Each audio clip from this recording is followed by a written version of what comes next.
This is Akashwani. The news read by Hageani. India will be a developed nation by 2047. Corruption, casteism, and communalism will have no place in our national life, said Prime Minister Narendra Modi in an interview to a news agency today ahead of the G20 summit in New Delhi.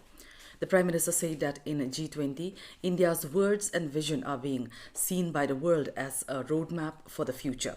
Mr. Modi said G20 ministerial decisions taken across all domains will prove to be pivotal for world's future. He said India's visions are not merely ideas. In fact, many positive impacts are coming out of India's G20 presidency, he added. The Prime Minister remarked, the theme of India's G20 presidency, Vasudhaiva Kutumbakam, is not just a slogan but also a comprehensive philosophy derived from the country's cultural ethos. Mr. Modi said Africa is a top priority for India in G20. Mr. Modi said no future plan of Earth can succeed without all voices being heard.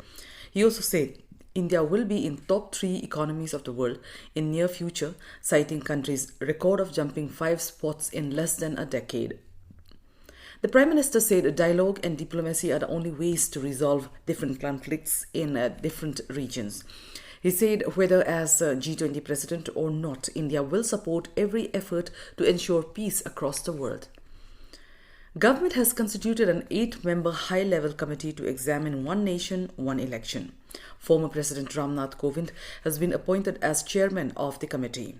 The elections to the House of the People and Legislative Assemblies of states were mostly held simultaneously from 1951-52 to 1967, after which this cycle got broken. The high-level committee will examine and make recommendation for holding simultaneous elections of Lok Sabha, state legislative assemblies, municipalities and panchayats, keeping in view the existing framework under the Constitution and other statutory provisions. It will examine and recommend if the amendments to the Constitution would require ratification by the states. They will also suggest a framework for synchronization of elections and specifically suggest the phases and time frame within which simultaneous elections may be held. The committee will also examine the logistics and manpower required, including EVMs and VVPATs for holding simultaneous elections. Indian Space Research Organisation has successfully performed the first earthbound maneuver of the country's maiden solar mission, Aditya L1, from ISTRAC, Bengaluru. In its tweet, the Indian Space Agency has said that ISTRAC has successfully carried out the earthbound maneuver today morning, and the spacecraft has attained a new orbit of 245 kilometers by 22,459 kilometers. The satellite is heavy and operating normally, it added. The next maneuver is scheduled for 5th of September around 3 p.m.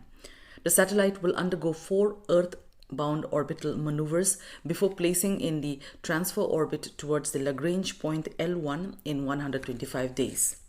Aditya L1 mission will provide information on solar corona and conduct in situ observations of the solar wind at L1 point, which is about 1.5 million kilometers away from Earth.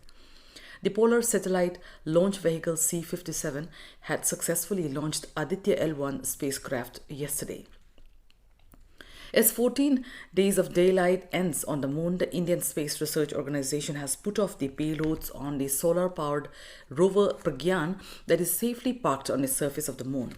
In its tweet, ISRO said the APXS and LIBS payloads are turned off and the Chandrayaan-3 rover set into sleep mode.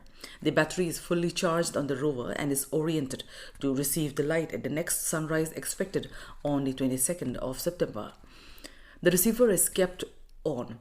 ISRO tweeted further, adds that it hopes for a successful awakening for another set of assignments. If not, the rover will forever stay on the lunar surface as India's lunar ambassador. The 26 kg 6-wheeled solar-powered rover has sent several crucial data of lunar soil and rocks from near the South Pole, where Chandrayaan-3 lander Vikram had soft landed on the 23rd of August, creating history. The data from the APXS payload have confirmed the presence of sulfur, aluminium, silicon, calcium and iron on the moon. In hockey, India beat Pakistan in penalty shootout in the final to win the inaugural Men's Hockey 5S Asia Cup 2023 in Salalah, Oman yesterday. That's all in this news bulletin. Namaskar.